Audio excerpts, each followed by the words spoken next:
Hi everybody, welcome to the Guerin Report on location at Matamata for the races today. Hope you had a great Christmas and New Year is going to be fantastic for you.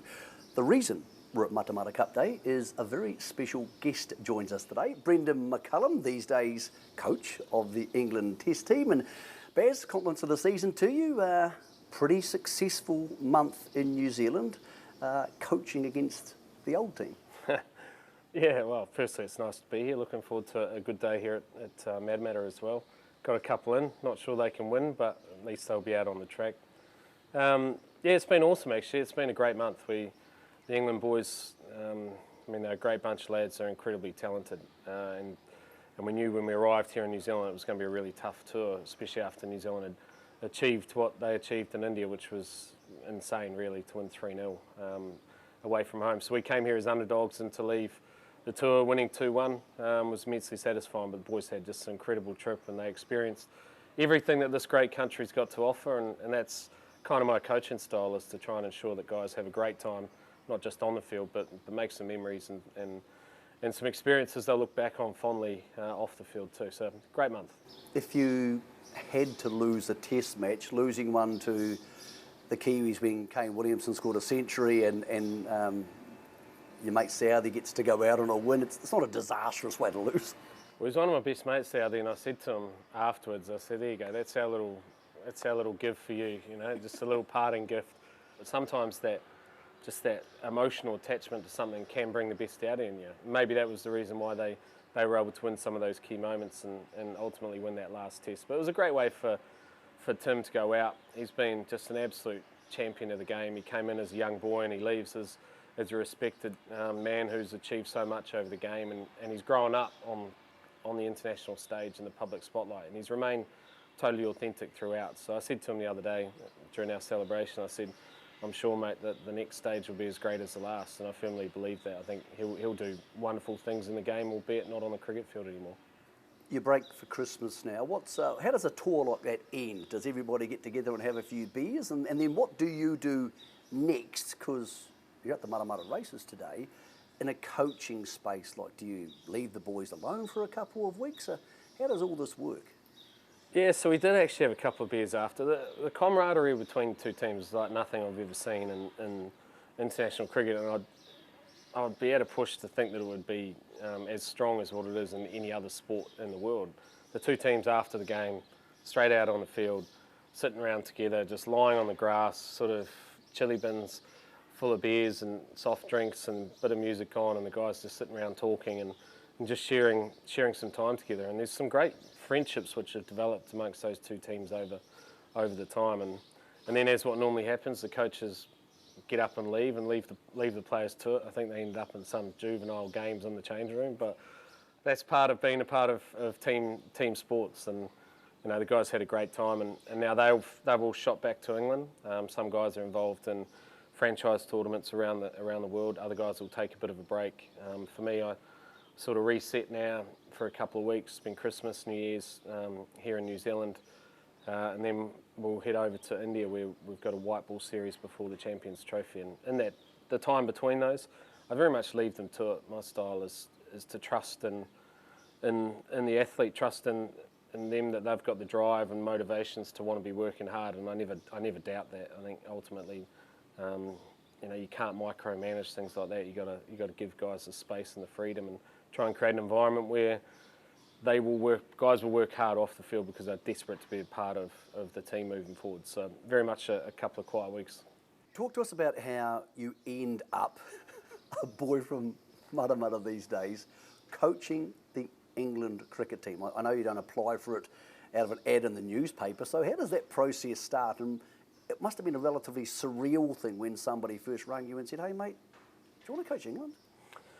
Yeah, it definitely is, and it's incredibly humbling, right? It's, as I sort of said the first day when I rocked into Lords and I addressed the team, it's a long way from South Dunedin to sitting here in the home dressing room at Lords, but it is a tremendous honour to be coaching a team that has such significance on the world cricketing stage, with so much talent and the history that has flowed through English cricket. So, for me, it's the key is to make sure you are who you are and never change with that.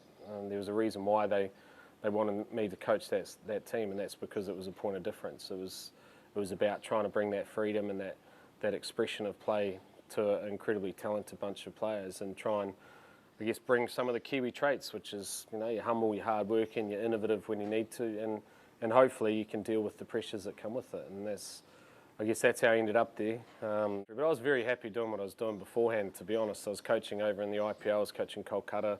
I had my breakfast radio show with Izzy Dag, which was great fun. And I was doing a bit of TV commentary and kind of just relaxing and enjoying the simple life here in Matamata. And then when the phone went and it was a +44 number, and I was like, kind of been following what had been happening in English cricket, and I knew Rob Key a little bit. And he said, would you sit through this process, because I think you could be someone that we need for what we were at the moment. So kind of went through all of that process, and then it became apparent that from me not wanting the job to then actually getting really excited about the possibility. And that's because, like all of us in life, you only get a few opportunities where you can do something that's got a bit of meat on the bone, and to be able to impact guys who have as much talent as what we have in England, and to try and give them the freedom to go out there and express that talent, to make them feel 10-foot tall and bulletproof every time they cross the line, to try and block out the external noises which come with playing with England, because it is significant. I remember the first day, again, that I rocked into Lords. I was used to, when I was captaining New Zealand, you'd walk into the press conference, there might be 3 or 4 journalists there. I rocked into Lords, I've got my Air Force Ones, my tight black jeans, my black t-shirt, necklace out, tattoos, high fade, dark sunglasses on. I looked over and there were 65 journalists there, and I was like, all right, I'm going to have to make sure I stay completely authentic to who you are. And now I know why that noise is so prevalent amongst English sports. So that's one thing I've always tried to do with the guys, is to keep that noise out. I think acknowledge that it's important, because it gives you such a platform to be able to inspire and succeed in the sport, but also make sure that it's controlled, so that you're not, when you're crossing that white line, you're not thinking about the ramifications and the impact of that size of scrutiny as well. So it's not rocket science, to be honest, like what we're doing, and sometimes we have extraordinary failures because we're pushing the envelope of what these guys can achieve, and I'm not unapologetic, but I'm okay with those failures, because I know that the upside is so significant, and we've had some unbelievable success as well. So over time, you kind of hope that you chisel away at that and you do become a more consistent team. But one thing I want us to be is a watchable team. Sports entertainment, right? People have got so much time in their lives. Have got so much of their lives is geared around routine, process, family life, like work, all these things. Sometimes they just want to turn on the TV and be entertained. And that's what sport can give you, and that's one of the reasons for why we try and play the way we do. People watching you play on television, there was always a smile, and there seemed to be a very relaxed, almost cavalier attitude to the whole thing. Were you always that way? Or, for example, the morning you woke up and you were heading to the basin to try and finish off the 300, do you get nervous in those situations? Are you just good at hiding it, or is it just not part of who you are? Look, I don't think I was always like that. I think I grew into that. Does that come with success or maturity? Probably success, maturity, experiences as well. We had a couple of instances, and I remember in my own career I was captain of New Zealand at the time, and to be honest, I wasn't really enjoying it. I was not scoring any runs myself, and then I managed to eke out 100 against West Indies, but it was not a good 100 at all. It was like it was a grinding kind of. It didn't give me any satisfaction. At the end of it, I was like, "Is this what it's meant to be?" You know, like you've had to everyone else, you've been successful, but in your own heart, you're sitting there going, "This is not how I want to play the game. You know, this is not going to give me long-term sustainable success." So is that when the don't fear the air mentality started to come about a bit more? Definitely, because I sort of went back to how I liked to see the game played as a kid. Like Viv Richards was my idol, and it wasn't because I wouldn't even know his numbers in the game, Viv Richards, but I remember his swagger, his cavalier approach, his ability to raise those around him to achieve more success, and just the way he played the game. And that was what I loved about cricket. For a long time I got away from it, So then it was at that moment after that 100 I said, well, if I'm going to carry on playing, I'm going to do it in the way that gives me the most amount of satisfaction. And funnily enough, I was become a lot more successful, and I think that helped kind of shape my coaching style a little bit as well. Do you ever miss playing? Do you ever miss, I mean, I know coaching must be incredibly satisfying, but hitting sixes and wearing the gold helmet during the Indian League and all those crazy things you were part of, it must be hard to replace those in your life. Yeah, that's a good question. I left the game completely content, right? I got more out of the game, and I felt the game gave me more than I ever could have hoped for. So when you're in that space and you're able to know that you've got everything out of it that you wanted, and then I think you're able to be quite content. And I think that's why I was able to transition into coaching quicker, because I wasn't focused on wanting to have those moments again, wanting to be in the spotlight. I was completely happy with that. And to be honest, arguably I enjoy coaching more than when I enjoyed playing, which is hard. It's hard to kind of even comprehend that myself. But I love helping people. Absolutely love it. I love being able to hold the fort when pressure's mounting and all those around you are sort of trying to get at your group. I love being able to keep that kind of at bay, keep your messaging consistent, and try and get the best out of the talent that you've got. I hate seeing the talent stymied. I hate seeing it wasted, but I hate seeing it stymied even more. So that's why I love being able to give these guys that freedom and to be able to pick them up on days that aren't there and keep them grounded on days where they've conquered the world. People who know you don't find this funny, but people who don't know this part about you will. Coach of the England cricket team, and yet you still want to get the footy boots on and go play rugby, social rugby and Matamata. I understand it, but what possibly goes through your mind that you still want to do that? Well, there's only 6,000 people in this town, right? And so it's like there's a small town kind of vibe, and everyone knows everyone, and playing for the local footy team is such a great connect with the whole of Matamata. And I love the game. I love the camaraderie of playing sport. My days may be over though, because I tried to chase some 20-year-old fella down the wing last season, and I felt like someone shot me in the Achilles, and I haven't quite recovered since. So I might be. The dream might be over. Did you ever think to yourself, what if I break my nose and I have to go to a media conference overseas with a broken nose because I was playing B-grade rugby? Oh, no, I wouldn't care about that. But luckily I don't have to do anything. I can still play golf. I can still walk around if I need to and sort of talk to the players. But, overall, I'd say my rugby career is probably over. But I'll be down at the club having a couple of beers with the lads watching them. Today's Matamata Cup Day here at Matamata. Beautiful place, now you're home. What do you love about racing? What made you think this is something which isn't going to be a hobby for me, this is something I genuinely care about? Outside of sport, I find it almost impossible to find that kind of adrenaline where, when you've seen like the story, you either breed the horse or you buy the horse. As we all know, you buy a horse as a weanling or a yearling. You go through that sort of rearing phase, you go through the growing out, the preparation, the breaking in, you choose your trainer.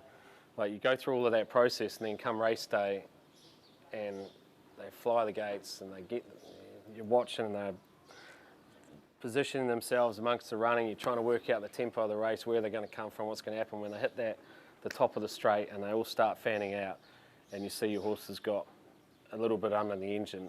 To me, it's just like, that is everything. Like, I love the... Does it replicate hitting a six at the EMCG, and when your horse hits the line with that emotion charge, is it a similar buzz? Or is the other thing the thing you were good at, so you were supposed to do the first thing, with the second one you can't control? Yeah, you're probably right, actually. I was supposed to be good at it. Most times I wasn't, but I was supposed to be good. I think you were okay. It's kind of very similar in regards to my career. Like, I would try and take care of all my preparation, and probably a lot of people didn't realise, I actually, away from the way I played the game, I was very methodical in my process and planning and structure. I didn't do it in the way that people would understand or see, but I'd do it behind closed doors. Does that allow you the freedom to be more cavalier? Gives you the opportunity to show your flair, right? When you're well planned and you're well prepared. So when I crossed the line, all I needed to do was be totally present in the moment and try and make good decisions and back my preparation, skill and motivation in that moment. And it's kind of like that with racing. When they hit the top of your straight, I don't know if it's going to win or not, but I know it's got a little bit under the hood, and I know that the story of where it's come from, and I can handle the success and failure when it crosses the line. But I love that, and also love that the racing game, like, I've had quite a fast-paced life as well with travelling around, so I like that it slows me down a bit, and you've got to go through that process of finding the horse and, you know, allowing it the time, and, you know, the days where it doesn't necessarily run so well, and then ultimately if you end up having that success, you look back on it and you go, that was kind of worth it. The Karaka sales for New Zealand Bloodstock are not too far away. You really look as happy to me as when you're at the sales, mixing it with horse people and the brains going, and you said to me once, you look for the same things in an equine athlete that you look for in a human athlete, be that balance or that fluidity of movement. You just seem to love being at the sales. I do love being at the sales, and what I love about it too, it's not always the most expensive horse ride that becomes the greatest horse, and that's what I love. I love being able to identify something and taking a punt on it. And, you know, if it came down to just the highest price lot would be the fastest horse, then the billionaires and the sheikhs and the kings, they'd own everything. The great thing is that literally any of us could end up with the best horse in the world, and shopping in the market such as Karaka, where so many great horses have come out of, you know that you're not that far away if you can identify something. And everyone will sort of look at me when I'm walking around the sales and go, what does he know? And I'm like, well, I don't actually know that much, but if I'm spending my money, then I'm going to back my own judgment on stuff as well. And I do. I prefer to buy fillies personally. I look at fillies and I start thinking about, and that's mainly for the residual value, obviously. But I'm looking at, thinking of the athletes that I've been involved with and seen, you know, the Trent Bolts, the Tim Southeys, the Jofra Archers, Mark Woods, these types of fast bowlers and the athletes, and looking at fillies or looking at horses and going, right, they walk like, they've got that kind of look to them, they move like that. I can see that that horse being, you know, running over a mile and a quarter on a track that's got a bit of give and run on as a 3-year-old. So that's my mindset behind it, and I love certain bloodlines, and I love certain stallions as well. And so, you know, I'll put my hand up for those, and I'm lucky that I went down the syndication route for a while, and it just wasn't me. It had to give too much of my time to running it. Now, just along, you know, with Graham Richardson, who is my neighbour and good friend of mine as well, and a very good horse trainer in his own right. Like, we'll go and we'll buy a few horses at the sales, and I'll egg him on a few times saying, we're buying this one, you know, and then the phone will ring and people will say, right, I want 20% of that or 30% of that, and they're good people that you surround yourself with, and that's ultimately, there's no guarantees in racing, right, but if you've got some good people involved in it, and then you can have a good time. Well, it's about reducing the stupidity percentages, isn't it? Like if you reduce all the mistakes you can make. I'm not sure I've done that yet. Hey, we're all trying, Baz. What race would you like to win? Because these days you're a part-time pom. Is Ascot bitten into you and you got the Ascot bug, or are you still a New Zealand Australian boy when it comes to a race you would love to win? Cox Plate, 100%. Oh, yeah? Out and out Cox Plate. I just think, you know, like, for what everyone, the Melbourne Cup's amazing. I've been very lucky I get to go to the Melbourne Cup most years, and obviously we've got some amazing races starting to emerge here with some significant prize money as well. But I just think having a New Zealand bred horse which is raised here in the Waikato, which is trained here in the Waikato, taking it over and raiding the Aussie coffers to win the Cox Plate over 2,040 metres, I think would just be absolutely fantastic. And then bring it back and we'll walk them through the main street here in Matamata, you know. If I could give you retrospectively one more test match century or the Cox Plate, which one would you take? I mean, every sportsman's going to answer this, right? Cox Plate. How many test centuries did you get? Not many, not as many as I should have got. I think it was 12 or something like that. Getting that 300 must have been cool. Was that cool?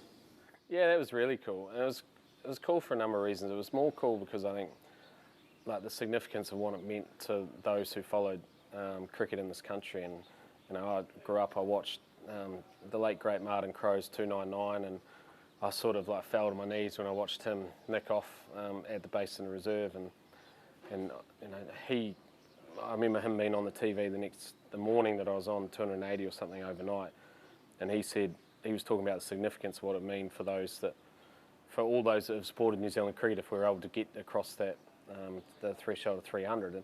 And you said before, did I ever get nervous? That's probably the only time I've ever been nervous in my life, because it wasn't about me, it was about others and the significance for others.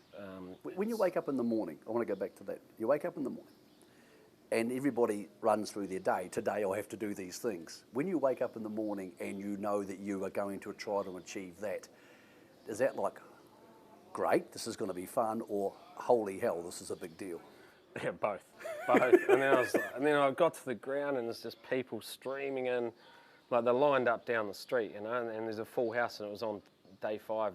And they've only come to see one thing. Yeah. Well, Jimmy Neesham was better at the other end, and he reckons they were there to see him, but I think they were there to see the 300.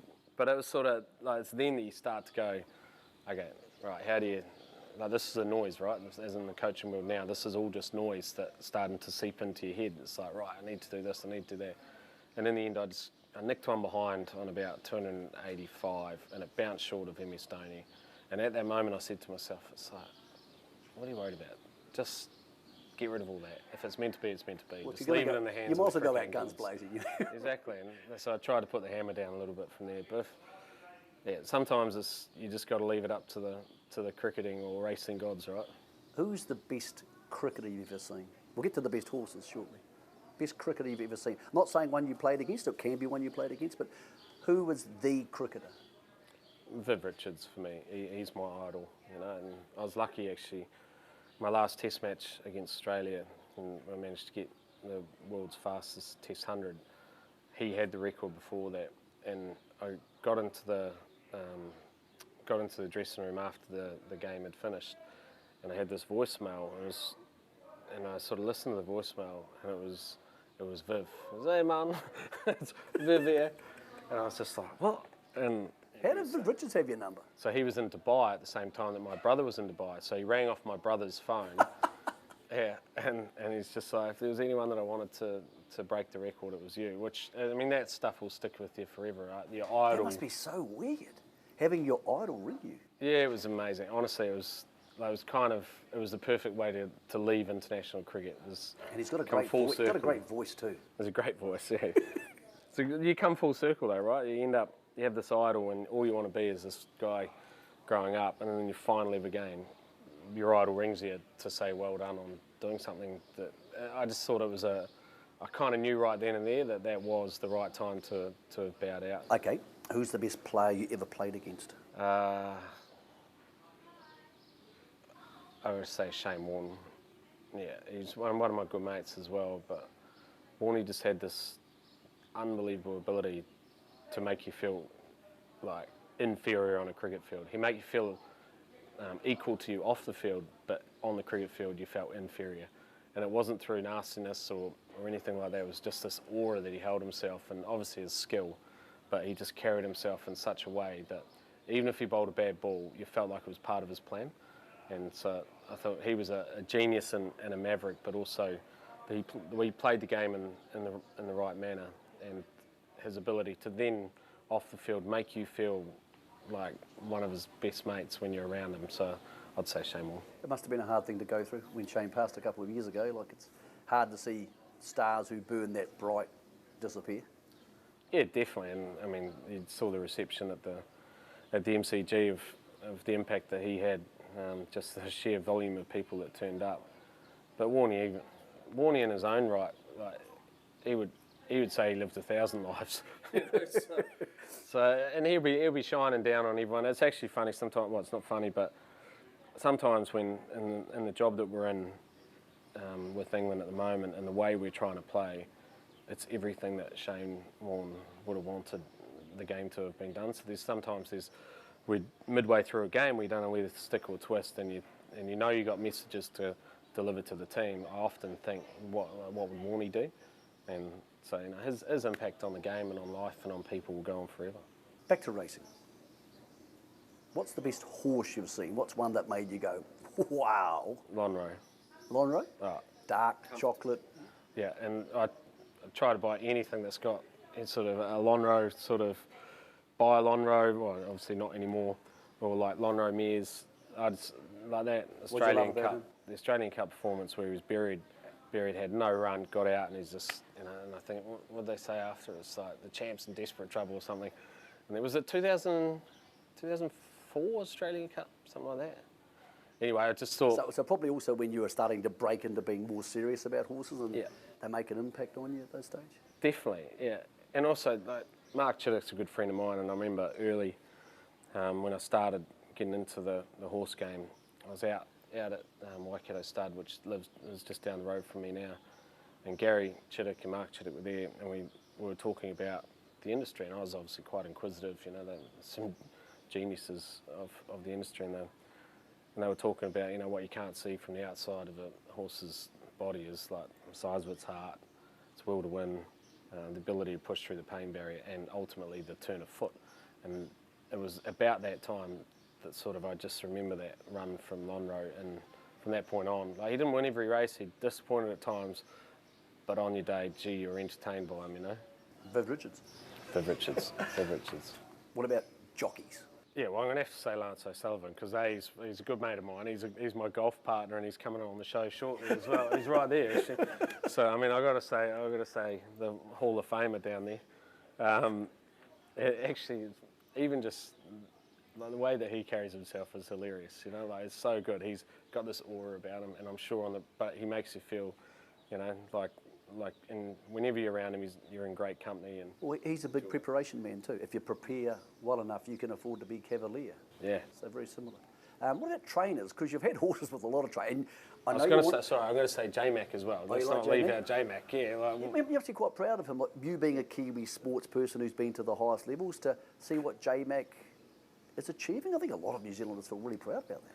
yeah, I'd like him to like reduce their accent a little bit. They're starting to get a bit strong. But outside of that, you know, we're incredibly proud. You know, like we love J-Mac, what he's done on the world stage, and his ability to just keep doing it every single week. And I mean, we were talking before, like, he is under pressure every single time he goes out, because he's just got this level of expectation. But he delivers, and he's always, you see the level of emotion when he wins a race for connections of a horse which he has, you know, affiliation with, like Sir Peter Vella and J-Mac, obviously great friends. And when he won on Home Affairs, I remember how excited he got about that. So, you know, we've got some wonderful sports people in this country, and guys that we're so proud of, and girls that we're so proud of for being able to achieve what they do on their stage, but never losing where they come from. Okay, favourite trainer, and I know you're tempted to say Graham Richardson to keep Richo happy here, but we'll exclude everybody apart from Graham Richardson. Favourite trainer, or trainer who you've mostly gone, wow. Well, I think Chris Waller, right, from where he's come from to the size of the operation, the significance of that operation to the sport in Australasia as well. I think he's just got his own style. You can see he's so patient with his horses when he needs to be. They're always sort of ready to roll on the big days, and very rarely do you see a horse, one of the horses with high expectations on it, ever really run below its absolute best on those big days. So his ability to train a horse to the minute to prepare and perform on the biggest stage is something which, as I don't train horses, but we prepare athletes, and we're all sort of trying to achieve that, is make sure that come the big stage, come the big moment, you've got the best athletes ready and set to go. And Chris Waller, you'd have to say, has done that, coming from humble beginnings. Mate, it's been great to have you on the show. It's tempting to say congratulations on the series, but I would more likely to say congratulations on being the bloke and the cricketer you wanted to be, rather than maybe the one you could have been. Thanks, mate. Thanks, mate. Cheers, mate.